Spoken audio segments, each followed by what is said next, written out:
Olê, olá! Sejam todas e todos muito bem-vindos!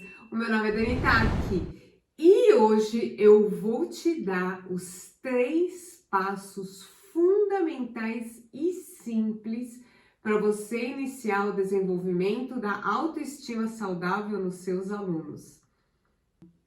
Então vamos lá. Primeira coisa, de qualquer maneira, já tá com papel e lápis na mão? Pega lá, você vai precisar. Bom, o que será que significa lá no nosso amigo dicionário a palavra autoestima? Bom, se você for lá agora no dicionário, no nosso amigo Aurélio, o que ele vai dizer? Autoestima é a qualidade de quem se valoriza, está satisfeito com o seu modo de ser, com a sua forma de pensar ou com a sua aparência física, expressando confiança em suas ações e opiniões. Anotou bem aí? Você já parou alguma vez para pensar nisso? Vamos começar pela gente mesmo, tá legal? Vamos lá. Eu te pergunto, vou te fazer agora aqui uma pergunta e eu quero que, se de preferência ainda, eu queria que você me respondesse aqui embaixo. Como é que você se enxerga? Você sabe me dizer quais são as suas qualidades e quais são as suas habilidades? O que você gosta de fazer? Tem gente que, para falar das suas qualidades e das suas habilidades, elas têm bastante facilidade para falar sobre isso. Mas tem gente que não consegue falar isso, que não sabe. Às vezes até sabe o que não gosta, mas não sabe o que gosta. E, infelizmente, isso prejudica as habilidades sociais dessa pessoa. Então, se você já percebeu que você é uma dessas pessoas que não sabe muito bem falar, as minhas habilidades, eu sou bom nisso, eu sou bom naquilo, presta atenção, hein, que a sua autoestima pode estar baixa. A maneira como a gente se define, ela influencia nas nossas motivações, nas nossas atitudes e nos nossos comportamentos. E isso ainda afeta o nosso equilíbrio emocional. Anota isso aí, equilíbrio emocional. Tá. E o que isso tem a ver com a educação infantil? O que isso tem a ver com a nossa sala de aula? Pode ser que você esteja aí se fazendo essa pergunta. E acontece uma coisa que eu vou te explicar. Acontece que a construção desses padrões de autoestima, ela começa muito cedo na nossa vida.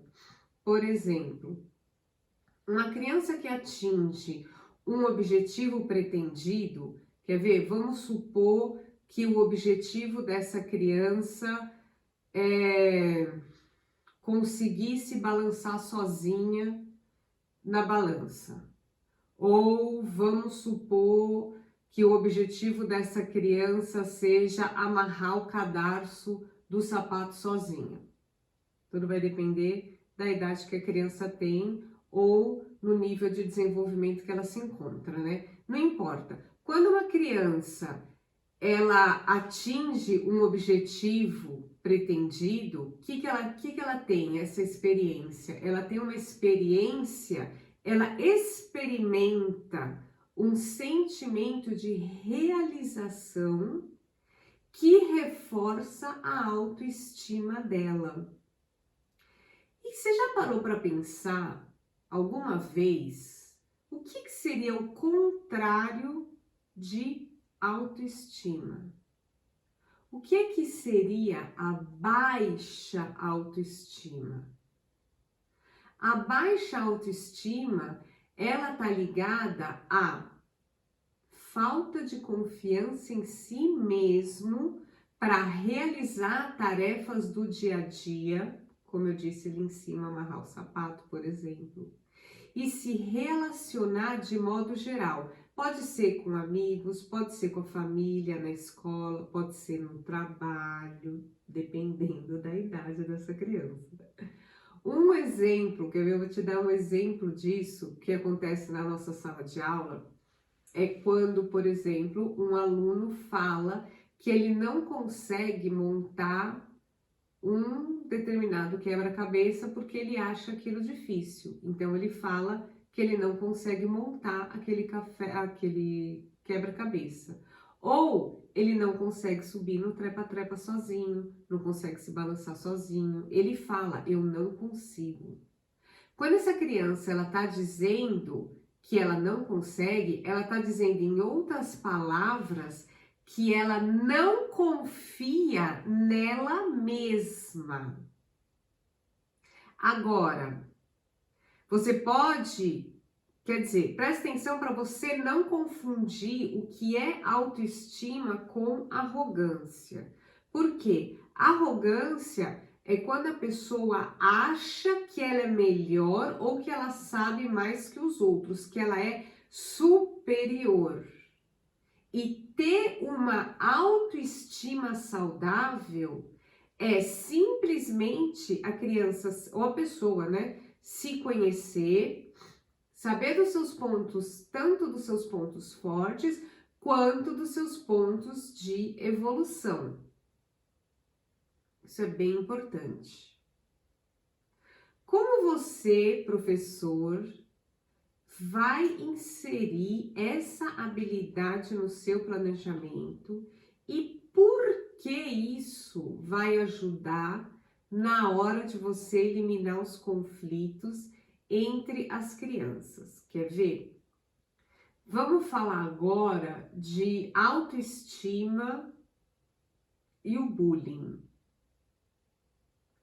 A grande vantagem, né, uma das grandes vantagens, na verdade, de você inserir a educação socioemocional no seu planejamento é que, em primeiro lugar, essas competências, elas estão apenas didaticamente separadas, ou seja, na hora de você aprender, ou na hora que você for trabalhar isso na sua sala de aula, a gente vai aprender sobre autoestima. Depois, a definição de autoconhecimento. Daí a gente vai aprender bullying, daí a gente vai aprender empatia e etc.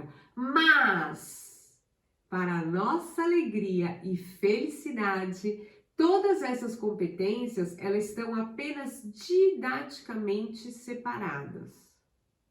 Por quê? No dia a dia, né, no nosso mundo real, ou seja, lá no nosso planejamento, todas essas competências, elas caminham juntas. E isso é muito bom, porque isso faz com que você consiga inserir as competências socioemocionais no seu planejamento sem você ficar fazendo muito esforço e sem você se estressar. Lembra que eu falei aqui, lá nesse vídeo, o link, inclusive o link ele vai estar aqui no card ou vai estar aqui na descrição, aqui embaixo, depois você dá uma olhada. Mas lembra que eu falei sobre a importância da diversidade? Se eu não me engano, isso foi no episódio 6.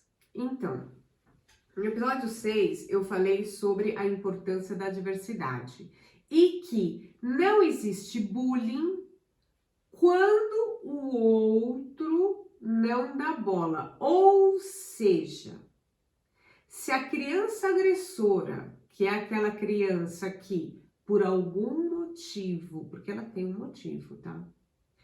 A criança, ela por algum motivo, ela tá procurando uma confusão. E ela chega no colega e vamos dizer que ela fala assim: Ô Magrela, vem cá. E a outra criança diz ou pensa: eu sou magrela mesmo. E qual é o problema? Meu pai é magro, minha mãe é magra. Eu não sou filha do padeiro. Então, minha filha, eu sou magrela mesmo. E aquilo, simplesmente, ela não leva como uma ofensa. A criança, ela não se ofende, ela não dá bola para o agressor, porque é isso que o agressor quer. Ele quer provocar de alguma maneira, entendeu?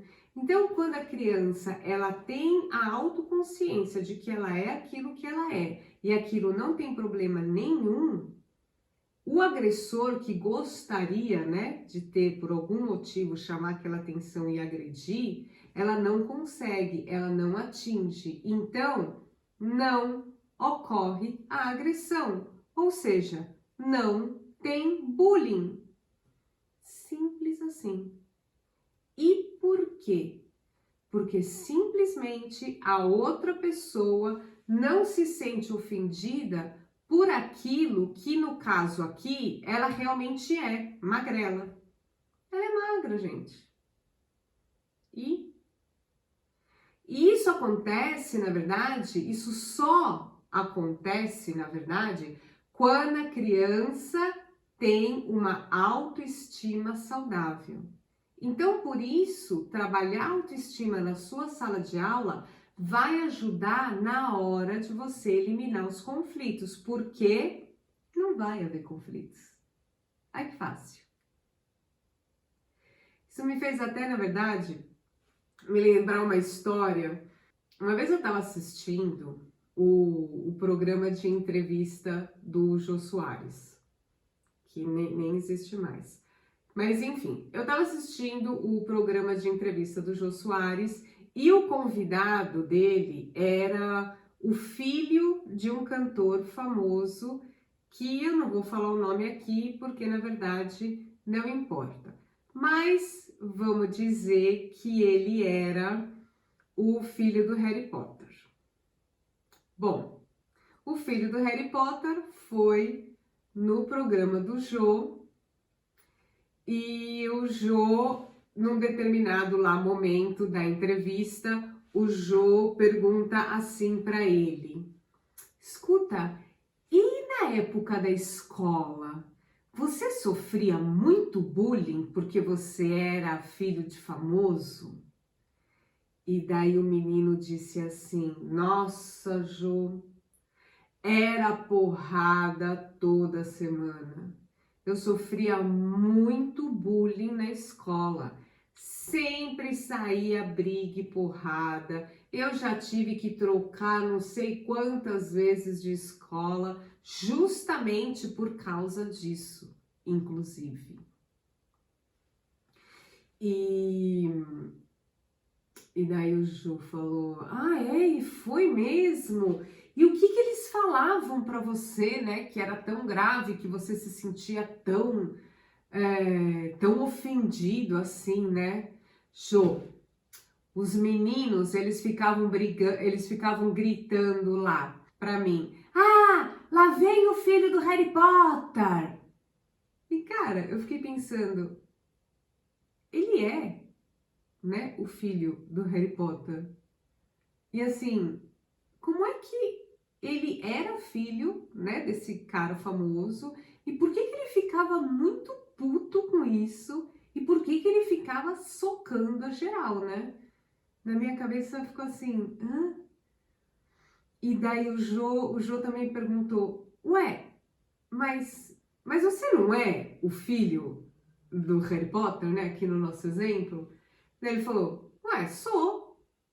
Ué? O Jô falou, né? Ué, e qual que é o problema? Eu não entendi. E no final, minha filha, nem o próprio menino sabia qual que era o problema, entendeu? Mas o fato era que ele simplesmente ficava muito pé da vida dele quando os moleques na escola chamavam ele de algo que ele realmente é, o filho do tal do cantor famoso. Eu não conheço esse menino na vida real, entendeu? Mas o fato é que essa atitude de se deixar irritar a ponto dele perder completamente o controle e sair socando os outros só pelo fato de falar algo que ele realmente é.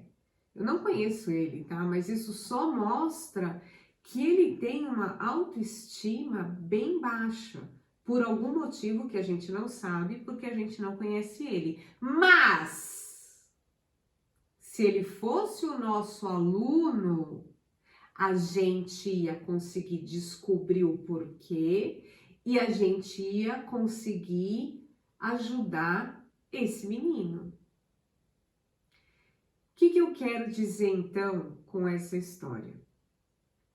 É que quando existe uma autoestima saudável, quando existe um autoconhecimento, não tem bullying. Por mais que o outro, que o agressor, por mais que ele busque.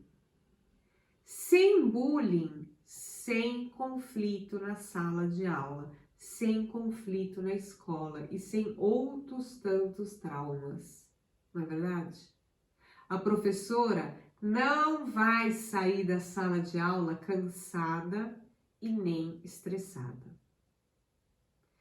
Trocando em miúdos, desenvolvendo a autoestima saudável, isso ajuda na hora de resolver conflitos.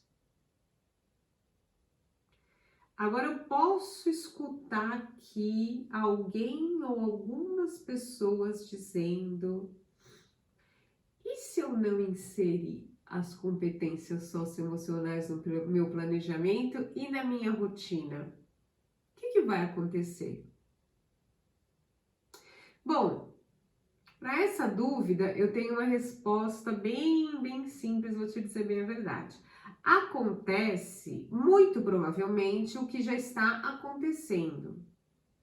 Alunos mal disciplinados, conflito de aluno com aluno, mordidas, empurrões, brigaiada, aluno desinteressado e aluno desmotivado.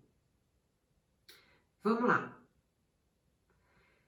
Para facilitar a sua vida neste processo, né, de inserir as competências socioemocionais no seu planejamento, na sua rotina, eu trouxe aqui 3 passos fundamentais e simples, eu diria até extremamente simples, para você iniciar o desenvolvimento da autoestima saudável nos seus alunos. Papel e caneta na mão. Passo número 1. Observe a sua sala de aula e os seus alunos. Só você sabe o que os seus alunos necessitam. 2.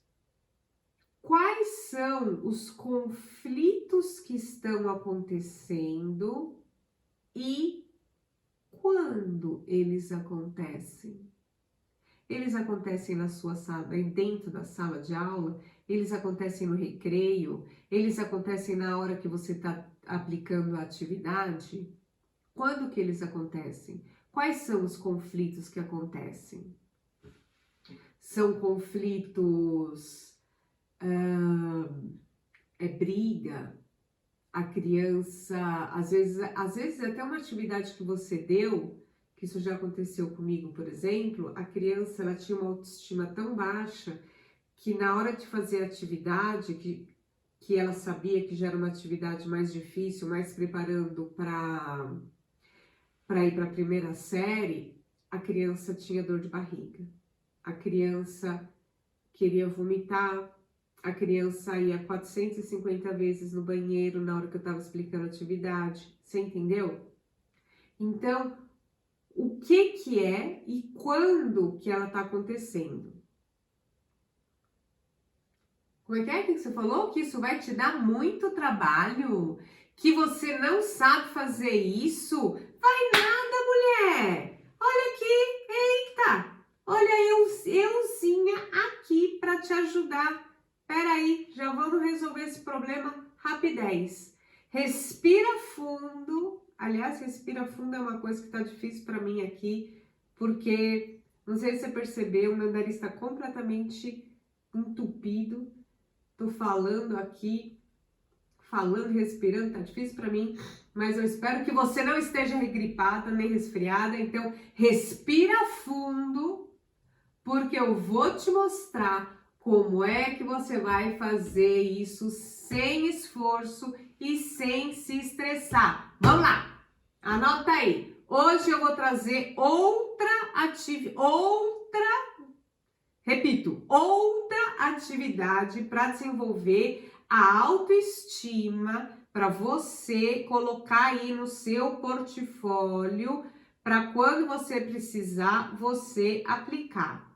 Eu disse outra porque em outros vídeos eu já dei ideias de atividades também.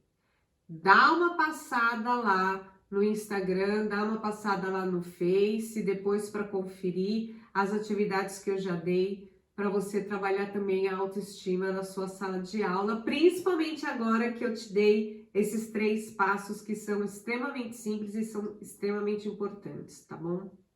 Bom, lembra que eu falei lá no começo dessa aula que uma criança que atinge um objetivo pretendido, ela experimenta um sentimento de realização que reforça a autoestima. O que você vai fazer? Observa então quais são os brinquedos e os jogos que os seus alunos estão escolhendo para brincar e incentive eles a experimentarem um jogo ou uma brincadeira mais difícil, ou um quebra-cabeça com mais peças, ou você vai incentivar essas crianças a fazer um sudoku. Dê atividades para ela encontrar erros. Sabe aquelas atividades? Você encontre 10 erros, 5 erros, dependendo do nível de desenvolvimento da sua criança.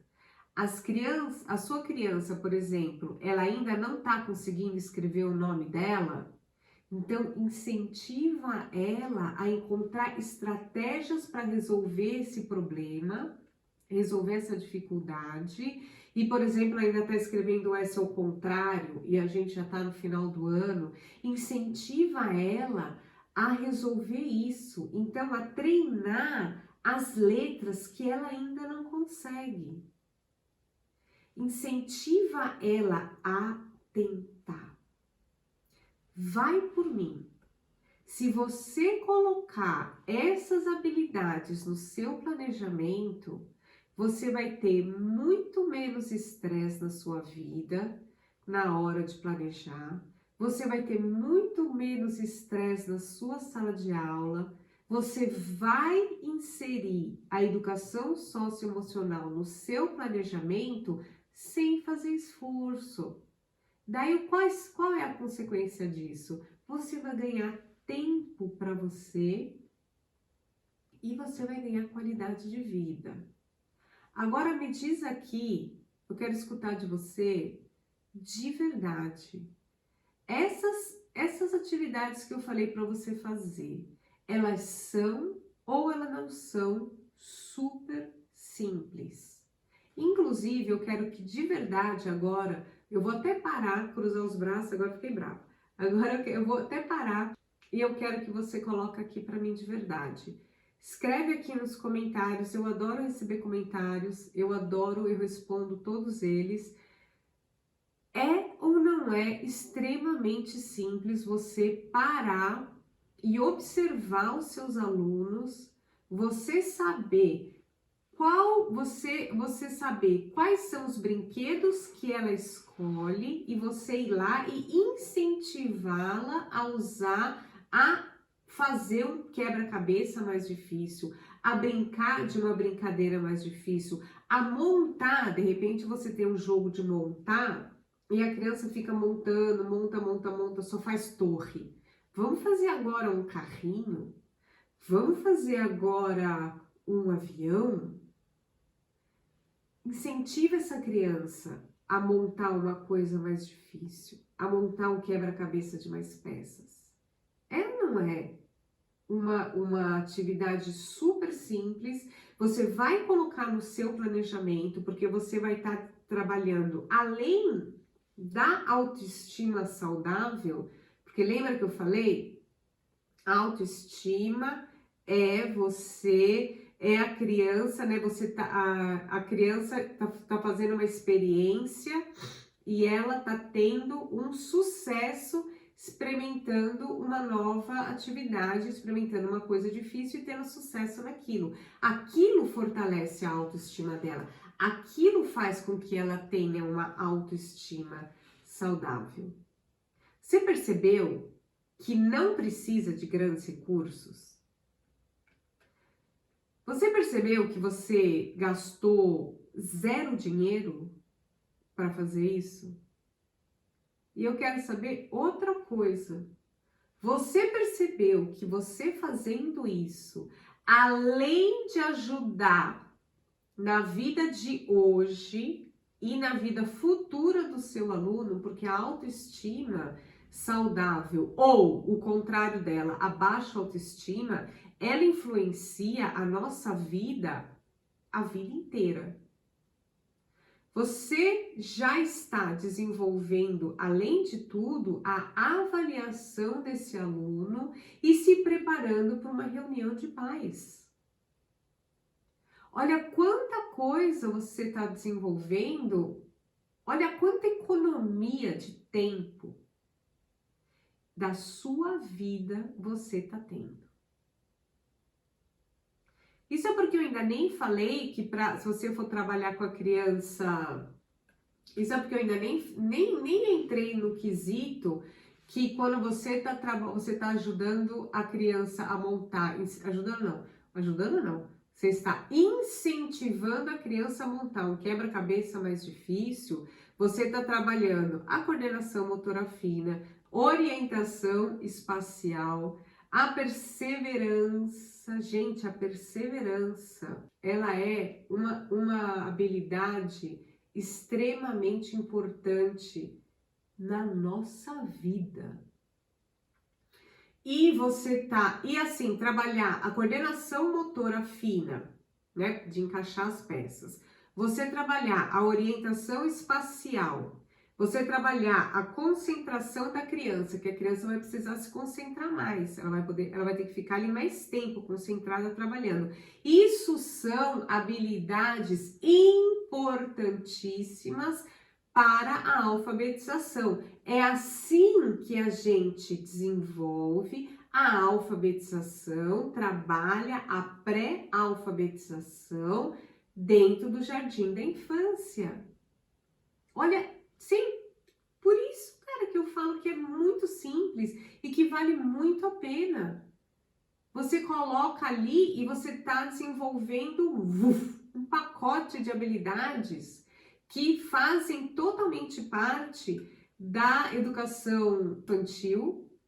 E isso, quando a criança mesmo, você observou a atividade que a criança brinca. Então, vamos supor que a criança gosta de montar quebra-cabeça. E você está incentivando ela a montar um quebra-cabeça mais difícil, não tem como ela sabotar a sua aula. Não tem como ela se desmotivar. Porque é do interesse dela. Você observou que ela gosta de fazer essa brincadeira. Por isso que também é extremamente importante você observar qual é o interesse da sua criança, o que ela está gostando de brincar. Ela gosta de montar Lego? Ela gosta desses joguinhos de montar? Vamos então incentivar ela a montar umas coisas mais complexas. Veio até na minha cabeça aqui uma atividade que eu faço que também ajuda na autoestima das crianças, que eu nem ia falar, mas agora eu lembrei, eu vou falar.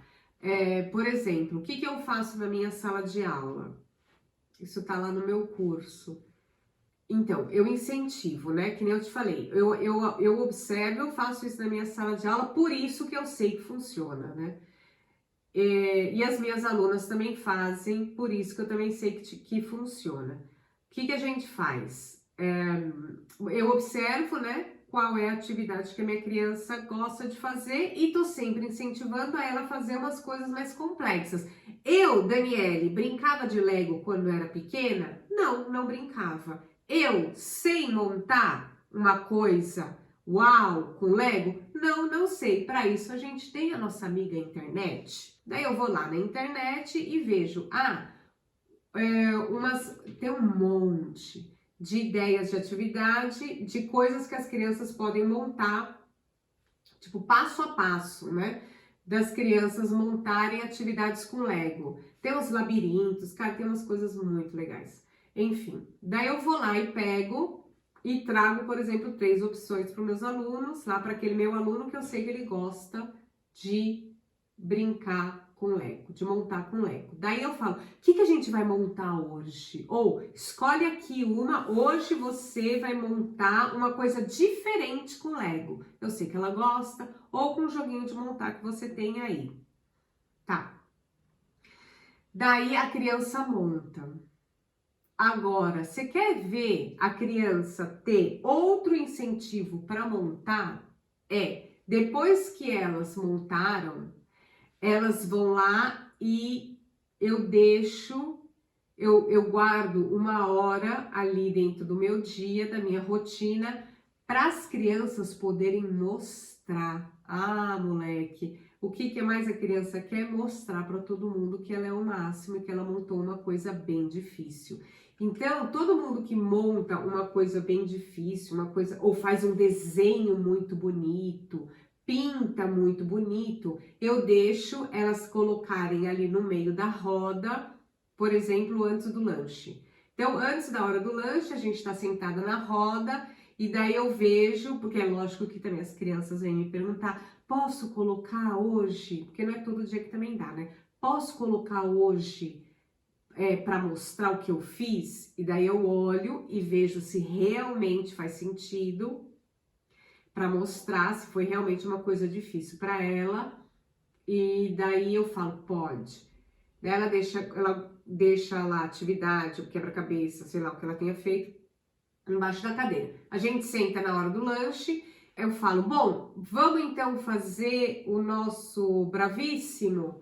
Daí as crianças, quem montou alguma coisa hoje diferente, que quer mostrar? Daí as crianças, levanta, daí eu deixo, elas colocam no meio da roda, a atividade fica no chão da roda, e as crianças que fizeram, fazem uma roda em volta daquilo que elas fizeram, e daí elas vão pulando em um pé só, para deixar tudo bem difícil, que elas acham o máximo, e daí a gente canta, bravo! Por exemplo, vamos supor que hoje a minha aluna, a Lia, o Harry Potter e o Bock, você conhece o Bock?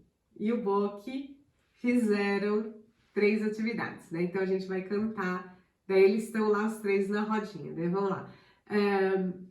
Gente, olha a música, hein? Que eu vou ensinar agora. Requer muita prática e muita habilidade, que vai ser até em alemão. Presta atenção, hein? Bravo, Harry! Bravo, Lia! Bravo, Bock! Bravo, bravissimo! Oh, oh! Simples assim. As crianças, elas crescem 40 centímetros de tão, como é que se diz? Stolz, de tão orgulhosas que elas se sentem por ter feito aquilo. Daí você canta bravo, bravíssimo, todo mundo canta, todo mundo bate palma e uau! Bravo, bravíssimo. Essas crianças fizeram, você já aumentou a autoestima dessas crianças, você trabalhou uma atividade da qual elas têm interesse, elas mesmas quiseram fazer, elas mesmas se incentivaram e você coloca isso no seu planejamento. Você entendeu? Que não tem que ser uma coisa mirabolante do outro planeta, ficar horas procurando na internet folhas e mais folhas. Não gastei nenhuma folha aqui. E se eu imprimir alguma coisa, é alguma coisa que vai ficar depois para as outras crianças, que fica lá no meu portfólio, que a gente pode sempre usar. Simples assim. É tão simples que agora eu vou até pedir uma coisa para você. Acho que agora até eu mereço. Bravo para a professora aqui. Você já deixou aquele seu joinha? Aquele seu joinha camarada para sua professora, para ela não, né? Para o YouTube entender que esse conteúdo que eu tô te dando aqui, ele é um conteúdo que ele te ajuda e que ele pode ajudar outras pessoas. Quando você deixa um joinha no vídeo, o YouTube, ele entende que esse conteúdo, ele é importante e ele ajuda e ele pode ajudar outras pessoas. E daí o próprio YouTube compartilha isso com outras pessoas. Você se lembrou de alguma professora sua, alguma colega que está passando um monte de perrengue para fazer um planejamento? Ou você trabalha, ou você conhece alguém que trabalha numa escola que tem poucos recursos? Gente, você acha que esse vídeo pode ajudar elas? Passa o link para essas professoras. Compartilha, faça o mesmo que eu estou fazendo. Compartilha o seu conhecimento com outras pessoas que você acha que pode ajudar. Isso faz com que a gente faça um ciclo do bem, tá bom? E por falar em compartilhar, eu quero compartilhar só bem rapidinho com vocês uma reportagem que saiu essa semana aqui em um jornal na Suíça, que na verdade foi a minha chefe que mandou pra gente por e-mail. O título dessa reportagem se chama O Poder da Professora. Eu vou traduzir aqui para vocês o que está escrito. Eu não sei a autora, tá? Não tem o nome da autora, ela só mandou, ela mandou desse jeito que tá aí, não tem a autora, mas enfim, tá escrito assim: existem trabalhos em que você pode errar mais do que os outros. A profissão de professora é uma delas. Em minha carreira escolar como aluna, eu tive todos os tipos de professores. Tive aquele que jogava o estojo na sala de aula, e eu tive também professores bem-humorados que elogiavam as minhas redações. Como professor, você pode tornar alguém mais forte para o resto da vida, ou você pode ferir uma pessoa para o resto da vida. Você não sabe de nada mesmo. O meu pior professor costumava dizer para o pior aluno da classe. Eu espero que hoje ele saiba que isso era um absurdo.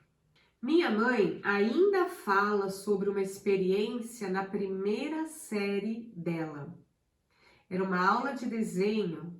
Ela fez um desenho do qual ela ficou incrivelmente orgulhosa. Foi o desenho mais bonito que ela já tinha desenhado na vida dela. Ela foi toda orgulhosa mostrar para a professora, mas a professora não reagiu como ela esperava e disse: esse desenho não está lindo. Muito pelo contrário. Minha mãe não fez nenhum esforço para desenhá-lo. A professora provavelmente não tinha nem ideia, a professora não sabia que a sua aluna, no caso a minha mãe, ainda teria essas palavras exatamente na sua cabeça 50 anos depois. Hoje, minha mãe é professora de jardim da infância. Ela tem uma garota na sala de aula dela que tem cabelos loiros, finos e crespo e que eles se projetam em todas as direções. Como a garota aparentemente tinha vergonha do cabelo dela, ela usava esse cabelo todos os dias bem amarrado e preso com um monte de grampo no cabelo. Quando minha mãe certa vez falou para a classe sobre o fato de que cada criança é diferente e tem suas próprias características, ela enfatizou positivamente o cabelo da menina. Era algo que tornava ela muito especial. E as outras crianças concordaram. Quando foi no dia seguinte, a garota estava com o cabelo solto. E desde então, ela nunca mais voltou ao jardim da infância com o cabelo amarrado. É verdade, como professor, você pode fazer muita coisa errada e também muita coisa certa. Eu espero que você opte por fazer muitas coisas certas e que, de alguma maneira, esse vídeo e essa história possa te ajudar. Se inscreve aqui no canal. A gente se vê na próxima aula. Um abraço forte e a gente se vê lá.